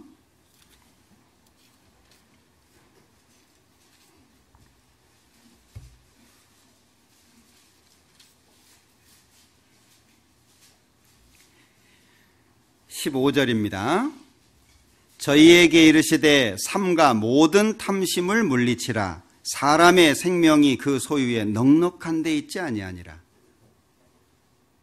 여기 탐심을 물리치라. 왜 물리치라고 하셨을까요? 우리는 죽을 때까지 탐심에서 자유로울 수 없습니다. 그래서 희생이에요. 더 중요한 것을 위해서 희생하는 거예요. 더 멋진 것을 위해서 투자하는 거예요. 그러니까 탐심을 물리치라. 탐심을 없애라는 게 아니죠. 물리치라. 탐심을 이겨내라고 말씀하시는 거예요. 탐심을 이겨내지 못하면 우리는 누가복음 21장의 말씀처럼 방탕이라든지 술 취함이라든지 생활의 염려 때문에 우리의 마음이 둔해질 것이고 빠르게 지나가는 시간 가운데에서 주님의 일을 적당한 때 제대로 못하게 될 거예요. 틀림없이 그럴 겁니다. 재물은 많아진다고 해서 마음 뺏기면 안 돼요. 시편 62편 10절에 보면 재물이 늘어도 거기 치심치 말지어다. 치자가 둔다는 말이잖아요. 심은 마음이니까 재물에다가 마음 두지 마라. 잠언 23장 5절에 보면 네가 어찌 허무한 것에 주목하느냐. 재물을 허무한 것이라고.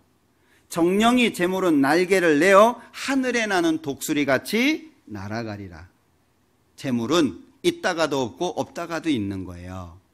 마음 두지 마라. 우리가 열심히 성실히 살아가는 것은 필요하지만 그렇다고 거기 마음 뺏기지 마라. 이스라엘 역사 속에서 잘 될 때 하나님을 배반했던 이스라엘 민족의 역사가 어떻습니까? 잘 될 때. 이스라엘 민족이 항상 망할 때에는 대부분 잘 될 때예요. 하나님이 은혜를 주셔가지고 잘 될 때 꼭 하나님을 배반하는 경우가 있습니다. 히스기야가 죽을 병에 걸렸습니다. 간절히 기도하는 덕에 15년 하나님께서 더 살 수 있도록 도와주셨습니다. 바벨론에서 그 소식을 듣고 사신들이 왔어요. 왜? 해가 10도 뒤로 물러가는 사건이 있었잖아요. 바벨론에서 사신들이 와가지고 그 일을 물으니까는요, 히스기야가 어떻게 했습니까? 하나님 전 곳간, 왕궁 곳간, 막 곳간마다 전부 열어가지고 보물을 다 보여줬어요. 어떤 마음입니까? 내가 이 정도야. 자기 과시한 거예요. 선지자를 보내서 뭐라고 말씀하십니까? 그게 몽땅 다 바벨론으로 옮겨갈 거라고 말씀하셨잖아요. 그거 하나님 거거든요. 그 자기 게 아니잖아요. 병도 하나님이 고쳐주신 거고 해가 10도 뒤로 물러난 것도 하나님 역사인 거예요. 전부 하나님이 하셨는데 이게 15년 더 산다라는 증거로 해가 10도 물러갔어요. 병이 나았어요. 다시 살게 됐다면 하나님 앞에 더 잘 살아야 되는데 오히려 교만해진 모습을 갖게 됩니다.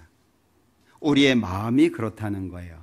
저희가 광야에서 그를 반항하며 사막에서 그를 슬프시게 함이 몇 번인고, 광야 생활하면서도 계속 배반하잖아요. 그죠? 우리의 마음의 중심이 하나님 앞에 바르게 잡혀 있어야 될 거예요. 이 물질이라고 하는 거 우리에게는 최고의 시험물이라고 할 수 있습니다. 이것을 이겨낼 수 있다면 우리는 훨씬 더 신앙의 진보를 할 수 있을 거예요. 그래서 성경에서는 처음 익은 열매로 여호와를 공경하라. 참, 왜 하나님이잖아요. 제일 먼저. 요즘에는 뭐 식사할 때 보면 그냥 뭐 제각각 먹죠. 애들도 뭐 부모님이 드시기 전에 자기 좋아하는 거 먼저 먹고, 부모님들은 또 애들 먼저 먹이고, 그거 좀 바꿨으면 좋겠어요. 애부터 먹이지 마요. 애는 먹을 날도 많아요. 질서를 집에서부터 맞춰줘야 되는데 막 들고 쫓아다녀요. 막 먹이느라고. 그러니까 더 안 먹죠. 배고파 봐요. 자기가 먹으려고 따라오지. 안 먹이면 큰일 날 것처럼 안 먹으면 굶겨도 돼요. 배고프면 자기가 먹어요.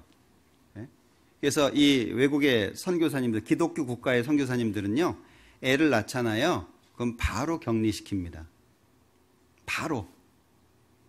딴 방에다가 재워요. 그리고 젖을 주죠. 안 먹어요. 훈련이 안 됐잖아요. 그럼 밤에 울어요. 밤새 젖 안 먹입니다. 밤새. 진짜입니다, 이거. 그리고 아침에 먹여요. 그럼 배 터지게 먹습니다. 그 다음에, 그 다음날 저녁쯤에 또 자기 전에 먹여요. 안 먹어요. 그러면 밤새 또 울어요. 그럼 안 먹여요. 그럼 며칠 하잖아요.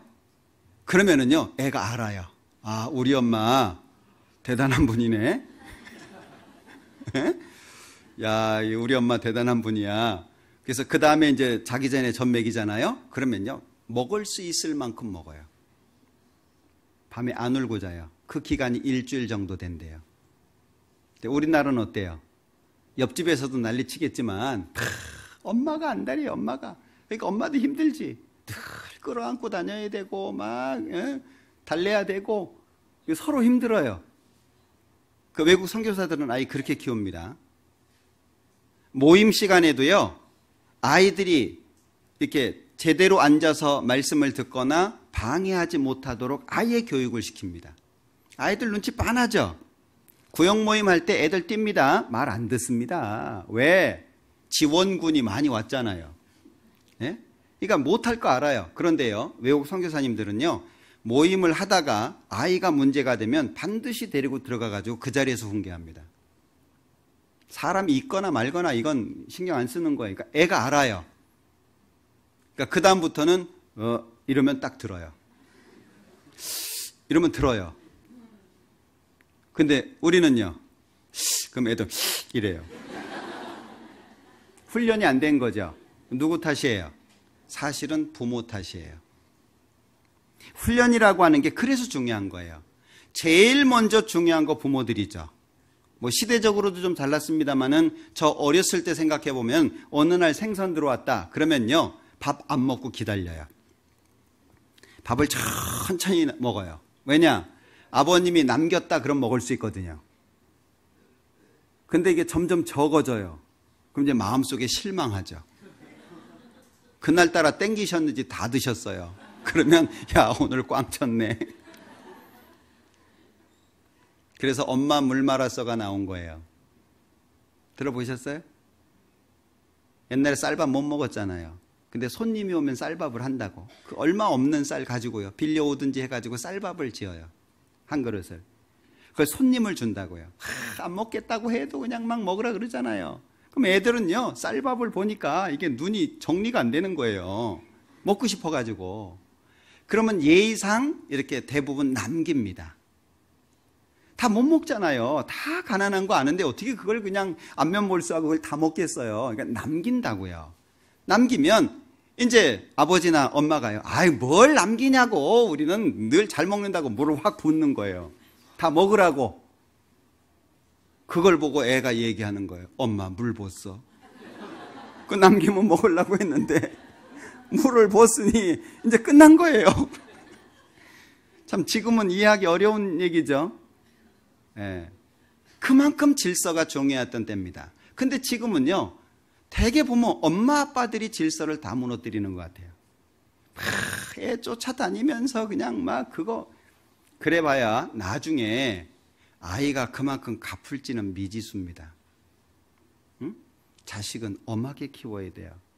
자식은 기준이 명확하게 키워야 됩니다. 그냥 되는 대로 원하는 대로 키워가지고요. 중국의 시경에 그런 말이 있더라고요.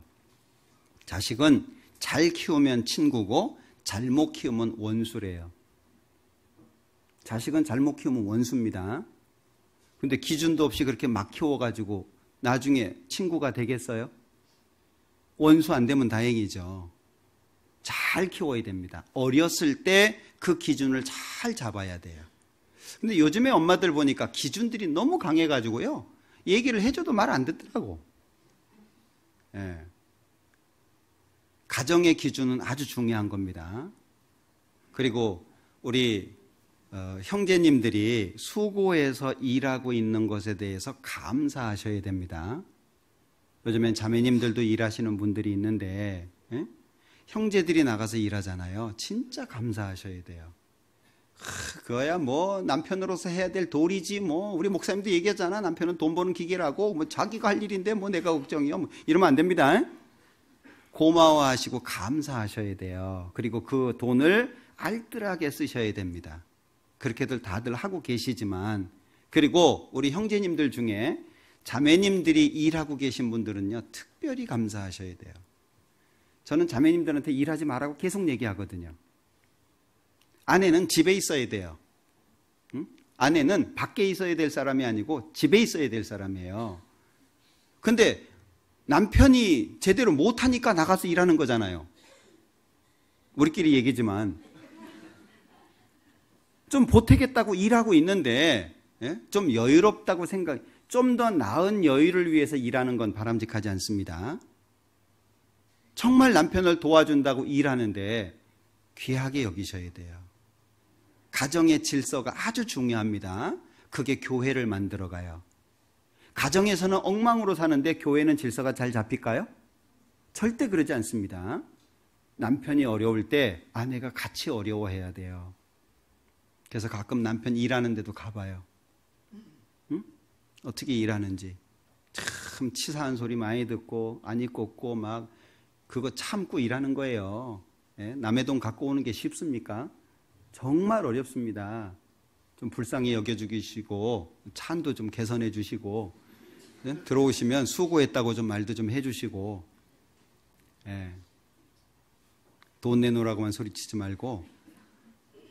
이 가정의 질서가 아주 중요합니다. 어찌됐든 삼가 모든 탐심을 물리치라. 그래야 처음 익은 열매로 하나님을 공경할 수 있어요. 두 번째 거 하나님 싫어하십니다. 세 번째 거 더 싫어하십니다. 먼저에 먼저. 자, 그러면 어떻게 하면 낡아지지 아니하는 주머니를 만들까? 몇 가지 간단하게 말씀을 드릴게요. 첫 번째는 무엇보다도 하나님하고 화목하고 평안하기를 구해야 됩니다. 낡아지지 아니하는 주머니를 만들려면 첫 번째가 뭐냐면 하나님하고 나와의 관계예요. 자, 욥기 22장을 보죠.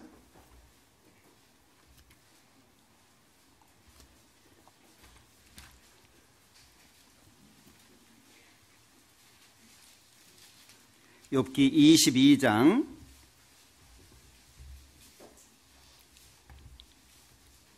21절입니다. 같이 읽어보죠. 너는 하나님과 화목하고 평안하라. 그리하면 복이 네게 임하리라. 자, 너는 하나님과 화목하고 평안하라. 그리하면 복이 네게 임하리라. 자, 하나님하고 화목하기 위해서는 뭐가 필요합니까? 하나님하고 화목하려면 관계가 좋아야 되죠. 부모하고 자녀하고 화목하려면 부모의 뜻이 자녀를 통해서 온전히 나타나게 될 때 화목해집니다. 그러니까 화목과 평안의 중심에는 하나님의 말씀에 우리가 순종하는 모습이 연결되어 있는 거예요. 이 신앙의 관계입니다. 자, 뒤에 보면 청컨대 너는 그 입에서 교훈을 받고 그 말씀을 내 마음에 두라. 내가 만일 전능자에게로 돌아가고 또 내 장막에서 불의를 멀리 버리면 다시 흥하리라. 하나님과의 관계를 말씀하고 있죠. 24절 내 보배를 진토에 버리고 오빌의 금을 강가의 돌에 버리라. 그리하면 전능자가 네 보배가 되시며 네게 귀한 은이 되시리니 이에 네가 전능자를 기뻐하여 하나님께로 얼굴을 들 것이라. 너는 그에게 기도하겠고 그는 들으실 것이며 너의 서원한 것을 네가 갚으리라. 자, 하나님과 화목하고 평안한 것이 얼마나 중요한지를 계속 설명하고 있죠. 자, 28절. 내가 무엇을 경영하면 이루어질 것이요 내 길에 빛이 비치리라. 내가 낮춤을 받거든 높아지리라 고 말하라. 하나님은 겸손한 자를 구원하시느니라. 무죄한 자가 아니라도 건지시리니 내 손이 깨끗함을 인하여 그런 자가 건지심을 입으리라. 나를 통해서 옆에 있는 사람까지 은혜가 되겠죠? 그러니까 첫 번째는 낡아지지 아니하는 주머니를 만들기 위해서 첫 번째는 하나님과 화목하고 평안하기를 힘쓰라. 하나님과의 관계를 가장 중요시 여겨라. 매일 기도하고 말씀 가운데 있고 하나님의 뜻을 묻고 나의 삶을 뒤돌아보고 하나님과의 관계를 잘 갖는 게 아주 중요하다라고 하는 겁니다. 자, 두 번째는 하나님의 역사에 투자하라라고 하는 거예요. 자, 여기에서도 나왔습니다마는 전도서 11장을 보죠.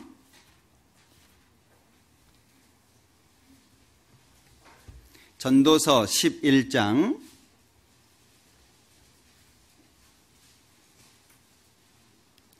1절 2절 같이 읽죠.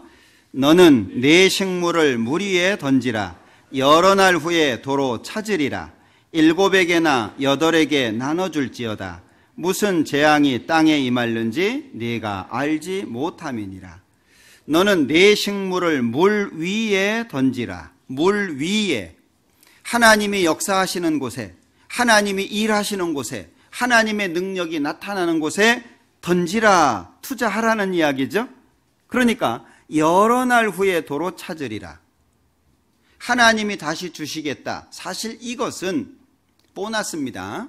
이것 때문에 하는 건 아니에요.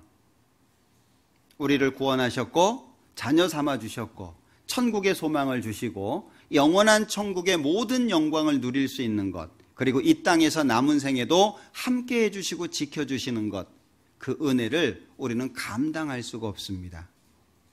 생각해봐요.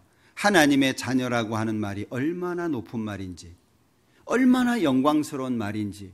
우리는 흔히 하는 말이지만 하나님의 자녀, 그리스도인, 예수 믿는 사람, 구원받은 사람, 거듭난 사람, 우리가 표현하는 이런 말들 자주 하니까 별거 아닌 것 같죠?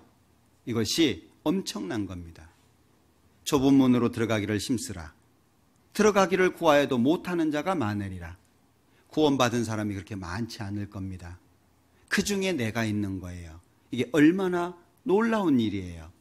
내가 구원받았다는 건 무엇으로도 바꿀 수 없는 겁니다. 던지라. 하나님의 역사에 투자해라. 두 번째입니다.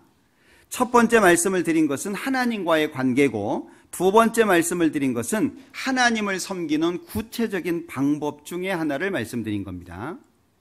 자, 하나님의 역사에 투자할 때 우리가 느헤미야서를 읽어보면은요, 포로 생활 마치고 돌아와가지고 막 성벽 건축하는 모습들이 나오잖아요. 그러니까 다 분담을 해가지고요, 나는 여기서부터 여기까지, 나는 여기서부터 여기까지, 좀 능력 있는 사람은 많은 구간을, 능력 없는 사람은 좁은 구간을 다 이렇게 준비하잖아요. 그죠? 그런데 거기에 참여하지 않은 사람들이 귀족들이 있었어요. 충분히 능력이 있는데도 불구하고 안 한 사람들이 있었어요. 돌아온 이스라엘 백성들이 다 마음이 감동돼가지고 조금씩이라도 다 참여하고 있는데 충분히 감당할 수 있는데도 불구하고 안 하는 거죠. 우린 그런 사람이 없었으면 좋겠습니다. 우리 11조 얘기를 연초가 되면은 가능하면 하려고 합니다. 우리가 헌금 설교를 거의 안 하잖아요. 새로 오신 분들도 있고 또 신년이기도 하고, 그래서 언급을 하는 겁니다. 11조라고 하는 개념은 구원받아야 가능한 거예요. 모든 것이 하나님의 것이다 라고 하는 걸 열은 전체를 의미하고 내게 있는 모든 것이 하나님의 것입니다 라는 표시로 10의 1을 하는 거예요. 그건 감사의 표시입니다. 감사한 마음으로 드려지는 거예요. 11조를 안 하게 되면 10개 있는 모든 것이 다 내 것입니다 라는 뜻입니다. 하나님이 안 도와줘도 내 마음대로 잘 살 수 있습니다. 하나님 타치하지 마세요. 그런 마음이에요. 11조는 구원을 받은 사람이라면 반드시 다 하셔야 됩니다. 그리고 하나님의 역사에 투자하는 것은 내게 주신 재물을 주님의 역사에 드려지는 것이니까 그 중에 있는 것이 성도에 쓸 것을 공급하며 손대접하기를 힘쓰라. 서로 대접하는 거 있잖아요. 그래서 우리 구역 모임이나 조모임 때 집에서 음식 준비해가지고 대접하잖아요. 정말 좋은 겁니다. 그래봐야 1년에 몇 번 대도 안 해요. 내가 형제 자매님들을 일부 모셔다가 내가 잘하지 못하는 솜씨이지만 음식을 준비해가지고 대접한다는 게 얼마나 큰 일이에요. 성경에서도 이게 적극 추천하고 있는 거잖아요. 이 소자에게 예수 주의 이름으로 냉수 한 그릇을 대접했을 때 그 상을 결코 잃지 않을 거라고 주님 말씀하시잖아요. 내 주변에 있는 사람들을 대접하는 것, 지극히 작은 자 하나에게 한 것, 이것이 하나님께 예수님께 한 것이라고 말씀하고 있습니다. 투자하는 것, 교회에 헌금을 하고 11조 하고 건축 헌금을 하고 여러 헌금을 하는 것도 있지만 내 옆에 있는 형제자매님들을 대접하는 것. 올 한 해는 내 옆에 있는 형제자매님들이 진정한 동역자가 됐으면 좋겠어요. 경쟁자가 아니라 친정한 동역자. 같이 아파할 수 있고 같은 마음으로 위로할 수 있고. 그래서 제가 다음부터 설교할 때는 언어에 대해서 할 거예요. 말에 대해서. 우리가 말하는 거 배워야 될 필요가 있습니다. 제가 지금 계속 거슬리는 게 누구 자매, 성 빼고 누구 자매 말하는 것 계속 거슬려요. 나이가 많든 적든 교회 안에서는 가져야 되는 예절이 있어요. 네? 친하다고 이름 부르는 분도 있더라고요. 친하니까 반말하고 야, 너 이러는 분도 있더라고요. 교회는 그러면 안 됩니다. 친할수록의 말 사용 잘해야 돼요. 어린 사람이라고 해가지고 함부로 말하면 안 되잖아요. 누구누구 자매님, 이름, 성과 이름을 같이 불러서 님자를 자매 형제님 이러든지 아니면 성을 붙여서 형제님 자매님 하든지. 저를 예를 든다면 저보고 정국 형제 이러는 건 안 맞는 거예요. 그건 무시하는 거예요. 나이가 많은 사람이라도 무시하는 겁니다. 차라리 이 형제님 이게 낫죠. 차라리. 근데 청년들 사이에서도 그래요. 그러니까 학생들도 누구 쌤 이렇게 부르잖아요. 응? 학생들도 그렇게 부르죠. 학생들까지도 선생님 이름을 막 불러요. 그러면서 누구 쌤 이래요. 왜? 선생님들이 그렇게 부르고 있거든요. 그거 안 맞는 겁니다. 성과 이름을 같이 부르든지 아니면 성을 붙여서 하든지, 그리고 뒤에는 님자 반드시 붙여주셔야 됩니다. 언어 사용에 대해서 계속 말씀드릴 거예요.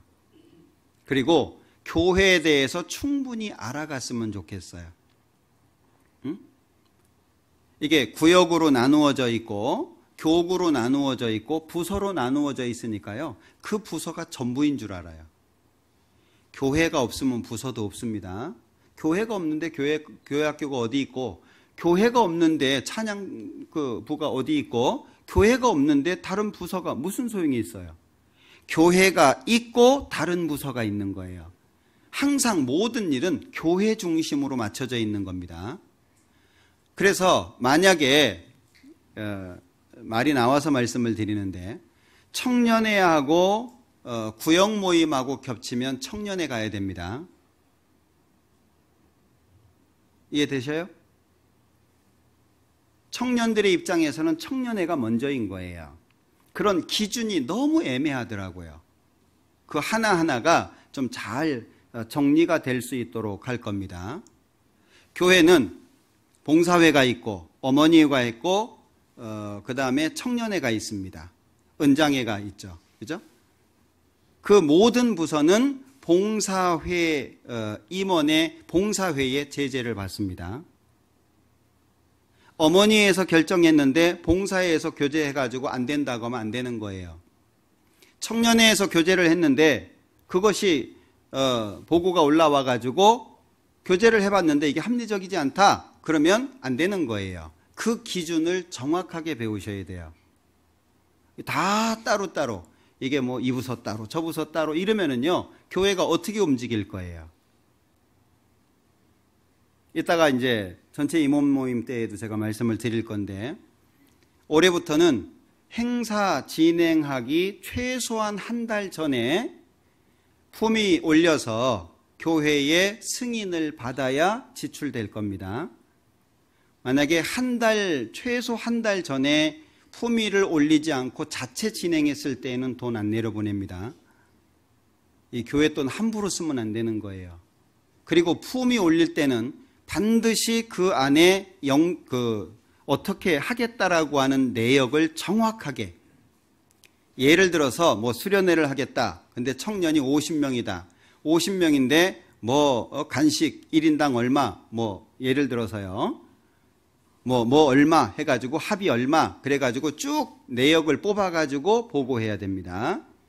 그리고 행사가 끝나고 나면 반드시 영수증 처리해가지고 올려야 돼요. 여러분들 회계 이 장부 10년 보관해야 되는 거 아십니까? 이게 쉽게 생각할 문제가 아닙니다. 10년을 보관을 해야 돼요. 그리고 교회 안에서는요 아주 선명해야 될 것이 돈 흐름입니다. 돈이 새까만색으로 왔다 갔다 하면 안 됩니다. 아주 투명하게 움직여야 돼요. 그렇게 해주셔야 됩니다. 임원 모임 때 다시 제가 말씀을 드리겠습니다만은, 자, 어찌됐든 하나님의 역사에 투자해라. 두 번째입니다. 세 번째는 영원한 친구를 사귀는데 사용해라. 시간이 됐든 물질이 됐든. 영원한 친구, 전도하라는 얘기입니다. 나도 천국에 가지만 또 다른 사람이 천국 갈 수 있도록 해야 되지 않겠습니까? 그걸 위해서 시간과 물질을 사용해라. 그리고 네 번째는 개인적으로 좀 부탁을 드리고 싶은 건데, 우리 교회 안에 가난하고 빈곤한 분들이 있어요. 가난하고 그 빈곤한 분들을 기억해 주셨으면 좋겠어요. 지금도 많은 분들이 모르게 하는 분들이 있습니다. 이렇게 은밀하게 이렇게 도와주시고 이런 분들이 있어요. 그런데 우리 교회에 어려운 분들이 꽤 있습니다.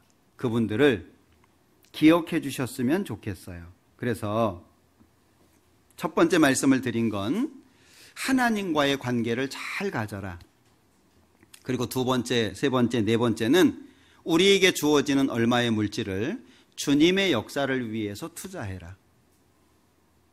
올 한 해 이것이 우리 가운데 잘 이루어졌으면 좋겠습니다. 그로 말미암아서 우리 형제자매님들이 직접적인 축복을 받았으면 좋겠어요. 하나님의 축복을 많이 받았으면 좋겠습니다. 그래서 저는 새해 복 많이 받으세요 되게 좋아하는 말입니다. 새해 복 많이 받으세요 그러면요, 아유 복 다 받았는데요. 전 덜 받았어요. 진짜 다 받으셨어요? 새해 복 많이 받으세요. 아이 다 받았는데요. 그래 놓고 나중에 돈 때문에 고생해요. 이런 거 저런 것 때문에 고생해요. 사실 우리가 받아야 되는 축복이 많습니다. 그런데 복을 받도록 살 때 받는 거잖아요. 그죠? 그리고 우리 전체가 모였기 때문에 우리 청년들에게 부탁을 드리자면 구역 모임이나 교구 모임에 빠지지 마세요. 응? 가능하면 날짜가 겹치지 않도록 잡을 겁니다. 토요일 날은 겹치지 않도록 할 거예요. 가능한 일정을 그렇게 짤 테니까 청년회 우리 형제 자매님들은요 구역 모임이나 교구 모임에 반드시 참여해 주셔야 됩니다. 그래야 활성화가 되고 청년들이 좀 밝은 모습으로 좀 분위기도 살려주고 그러셔야 될 거 아니에요. 그죠? 그렇게 해 주셨으면 좋겠습니다. 올 한 해 우리 서울 강서교회 모든 형제 자매님들 개개인 또는 가정마다 하나님의 은총이 충만하시기를 기도하겠습니다. 같이 기도하겠습니다. 우리를 사랑하시는 자비로우신 주님 감사합니다. 우리에게 귀한 말씀 주시고 또 새로운 한 해를 주셔서 주님을 위해서 살 수 있는 기회가 생겼습니다. 하나님 앞에 바르게 살 수 있도록 도와주시고 하나님의 뜻을 옳게 분별하고 그 하나님의 뜻에 순종하며 살기를 소망합니다. 우리 한 사람 한 사람을 기억하셔서 하나님이 친히 손으로 붙잡아 주시고 발걸음을 인도해 주시기를 원합니다. 주님 앞에 섰을 때 후회되지 않는 삶으로, 기뻐하고 기억되는 삶으로 서기를 원합니다. 어려움 속에 있는 분들 일일이 기억해 주시고 친히 위로해 주시고 교회 안에서 하나가 될 수 있도록 또 마음을 모아 주님의 일을 할 수 있도록 도와주시기를 원합니다. 내일부터 있는 몽골 농인 선교, 그리고 21일부터 있는 우리 서울 강서교회 대집회, 말씀을 증거하시는 서도성 목사님께 더욱더 힘과 능력을 주시고 담대한 마음으로 말씀을 증거할 수 있도록 도와주시기를 원합니다. 우리 형제 자매님들 새로이 시작되는 새해 첫 집회이니만큼 마음을 모으고 기도하는 가운데 더 많은 사람들을 이끌 수 있도록 힘 주시고 능력 주시옵소서. 우리의 남은 모든 시간들 함께해 주시기를 원하면서 예수님의 이름으로 기도합니다. 아멘.